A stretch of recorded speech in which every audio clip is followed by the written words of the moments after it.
I have the honor of having the first talk today. Hopefully I'll be short. I'm going to talk to you about our AI-powered ambient reading app. I'll start with the idea. So a few months ago, we were trying to find a new R&D product to work on, to create. We wanted to use some trending technologies at the time. We had a bit of discussions, and I am a big fan of reading. Lately, mostly audiobooks, but I do like to read a lot. And seeing some of the new devices that were out on the market, I had the idea, okay, let's create something that can fully immerse you into the book that you're reading. That brought us to a discussion about technologies, and I spoke to Vedran, and we had a call actually about something completely different, but then we started talking about can we use generative AI to create these spaces in the app. So we started talking about, can we extract, using ChatGPT, can we extract and analyze pages from a book, identify which parts define a surrounding, a scene, a place, and use that to create prompts that we can then use to generate 360 images that we would then run somewhere. And here we decided that the Apple's Vision Pro device is maybe the best thing to test it on. Now, I have to highlight here that there are other devices. We just really wanted to try this one out. So we brought one in from the US. It was a very expensive story. We can also talk about that a bit later. Don't order it. It's cheaper to go there, buy it and come back. But yeah, so the Apple's Vision Pro was the device that we decided. It has, the Vision OS has several features that help you get that fully immersive experience. It has this shared space where you can interact with the apps or Windows, not Microsoft Windows, but Windows as they call it. It has that feeling of depth. And then it has this volume concept that gives you an option to look at objects in 3D. But what gives us the fully immersive feeling is that full space where you are actually fully enveloped in what you are looking at in the app. Now that allows you to use some libraries like Reality Kit and AR Kit from Apple that allows you to control that space and manipulate it. So our setup was that we use ChatGPT to analyze the book, create the scenes, create the prompts for the scenes, generate the images using Skybox. It's an AI-powered 360 tool that generates 360 images, and then we immerse the user while reading the app into this space. Now, before I start the video, I have to tell you that when we started, we had a very optimistic view of what we wanted to build. And then we had a few challenges. So for us, Vision OS was very new. So we spent some time building this or creating this, investigating what it actually can do. And one of the bigger disappointments, let's say, we had was that the part that allows you to track what your eyes are looking at, right? Which we thought that a cool feature would be that when you're reading, like the text, that it can automatically see where you are at, and based on that, switch through different images or different scenes, right? But sadly, no, Apple doesn't give you the right to use that. So we went for the next best thing. We actually, again, use ChatGPT to detect scenes and then decide where the switches are between the different scenes in the book. Second, support for ebook formats, right? Ebook formats have a bunch of metadata that we could have used to generate even more detailed prompts. For Vision Pro, there's no library that support that, so we decided to go with PDFs. PDFs then have their own limitation. I'll show you the video now of how it looks. Later, you'll be able to try it out on the Vision Pro device there. I'll be there if you have any questions, but this is a short video just to see how it works. So we created this is a text we generated that showcases how it works. We set a few scenes, we described how these scenes look, and then based on that, it would generate recognizable elements from the text. So in this first page, we talk about a red room, a living room that has a kitchen, a lot of greenery, and some appliances and details. And yeah, it is there, right? It generates. It kind of sometimes does a double thing. So if you turn 360 around, it has like two things of the same, but still it kind of brings you there. Here we talked about an alien world that has these peaks, mountains, valleys, yeah, and like it's very nice for me. It kind of hits the spot. This is more a fairy tale landscape. We described a castle that has 7 peaks. It has a valley, stuff like that. It does it. So kind of. So far, so good. And the last one was we wanted to generate sort of a scenic environment with a beach, a settlement on the beach. Yeah.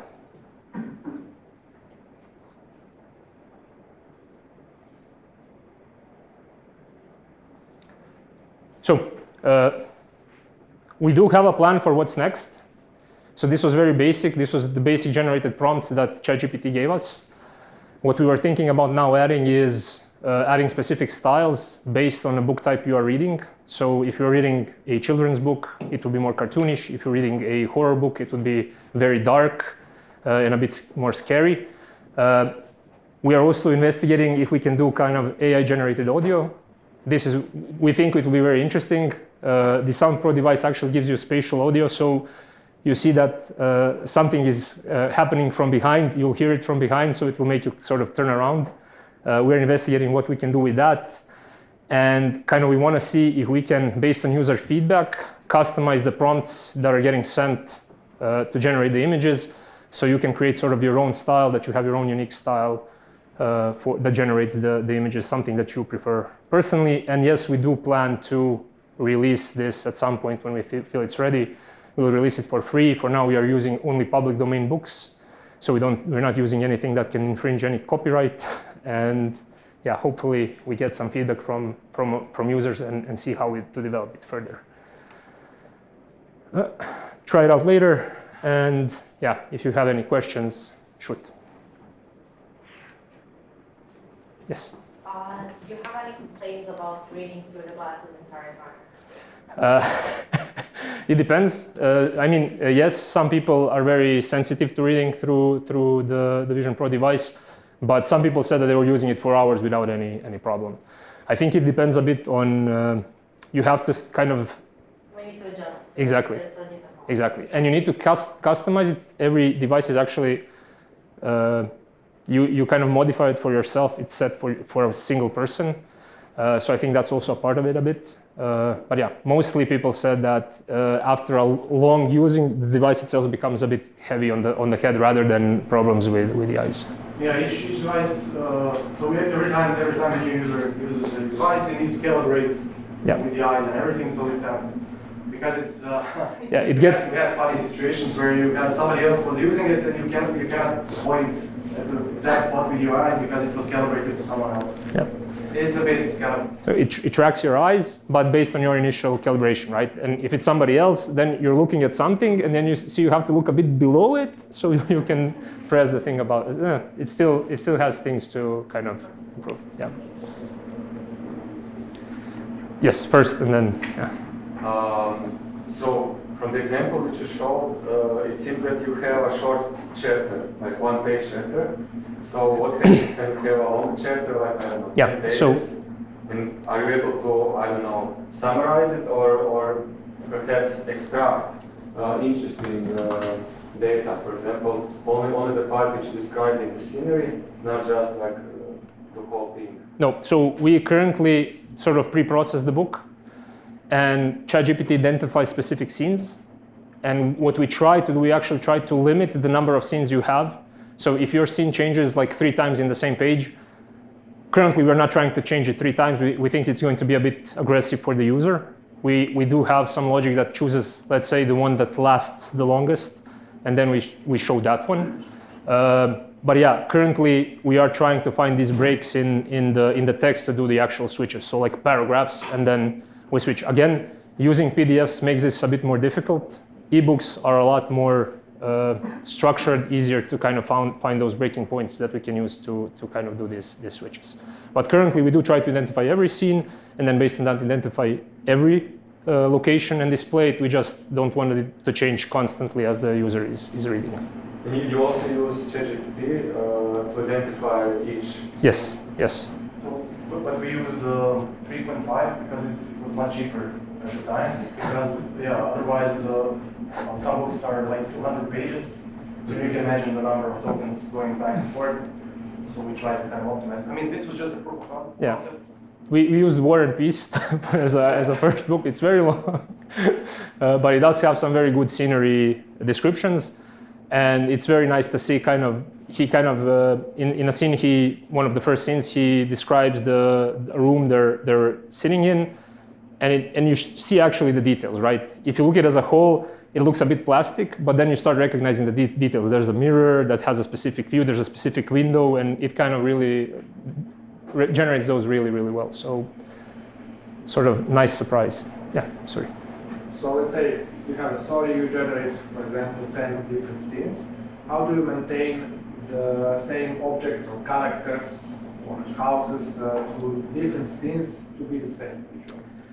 We don't. We don't. So currently, again, this is a POC, but every time you would go through the book again, you would get another set of images, because the prompts may be the same, but even if you use the tools online, you can put in the same prompts 3 times, you'll get 3 different images. It's the same here thing. So every time you read a book, it will be another experience. Talking about going one book, and do you maintain the characters from scene 1 and scene 3? Because maybe spaceship is in scene 1 and the same spaceship is Yeah, we don't. But we actually don't also try to recognize characters and display the characters. Just scenes. But we don't currently try to save how one thing looked like in page 1 and does it look the same in page 3. But it would be relatively easy if you can.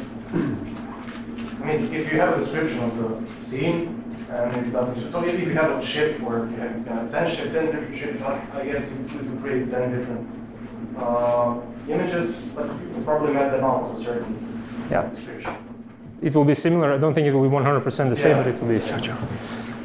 Question? You said you cannot follow the eyes, so you don't know where the reader is at the moment.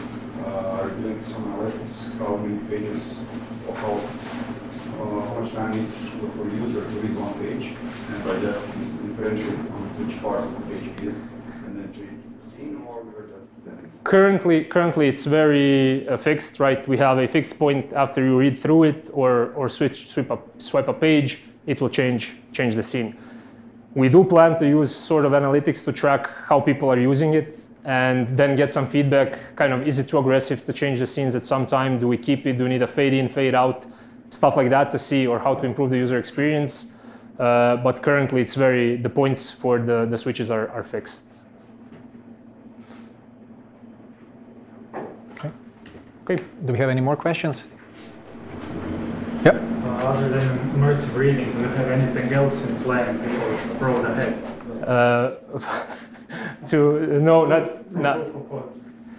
We are in discussions with some clients to create some AR things with the Vision Pro specifically. They want to have sort of some heavy machinery that they want to be kind of recognizable through the Vision Pro device, and then they want to kind of see some metrics coming out from that machine. It's a connected machine. Currently, it's just a demo.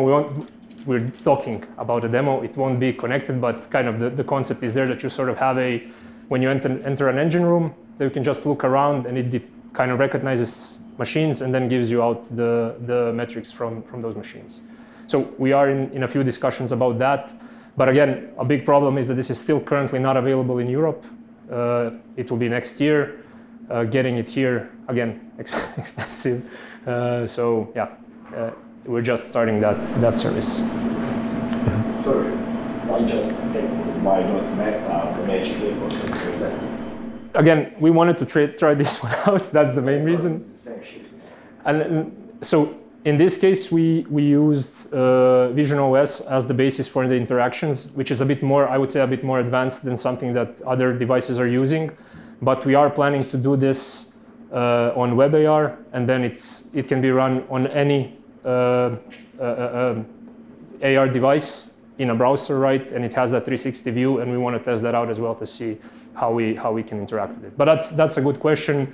Main reason was that we wanted to test test the device out and kind of get some knowledge on how and what we can do with the libraries that it has for Vision OS. What about augmented reality? Because Microsoft failed out of that, so there is only one edge clip now. And I think that they will also break down. Yeah. So I don't think that this is some kind of good idea. You mean the kind of general idea? No, it was more to try it out. So we wanted to play out. So No, because I just mean that it's not a good idea just to stay on one. But Yeah. We agree. Because Magic Clip had this also problem. Yeah, we agree. We also want to kind of we'll probably during next quarter a POC that allows you to do the same thing sort of on your mobile app on using web AR. So just to try it out as well, to see what we can do, to see how useful it is. Not useful, but practical it is to use. Why just use ChatGPT? Why don't you use that Ambr? Or something like that, or Perplexity? We wanted to do something fast, so yeah. No. Some kind of modeling that it's like, or that you use, or employ somebody to bring your model just for pictures. So we're going to talk about it in my presentation, but this was just, we wanted to do something very fast. At first we didn't want to use GPT at all but as soon as we saw that we cannot connect the book with the actual kind of prompts, we wanted to automate the prompting and generating image part. This was the fastest way, so we just use the API call and we overall, we spent with getting to know the product, getting to know the libraries, writing a blog post. No. We spent around, but we spent around under 200 hours to build it. So from our end, it was a really fast POC kind of to get from an idea to what we have now. And that was the kind of the key in our decision making, let's call it like that. You don't seem to be satisfied with the answer. No, I have some friends that worked with in Magic Clip that are work on this, and I know that they're broke now. So that's the idea. So you are actually worrying about us? No. That's nice. I think that it's okay because you are not building. This is some side job. It's not a main job. So if it goes. Okay. Yeah, it goes. But it has some kind of applications. If some firm needs, I don't know, how you want to read something from from my scenery, like I'm here, let's generate me some kind of my garden or something that's okay. That's okay. Yeah. Well, that was the story about how two friends from from Japan and from Croatia can speak. I just sent him a text, I'm here. And then he can generate, I don't need to they can see where you are, or something like that.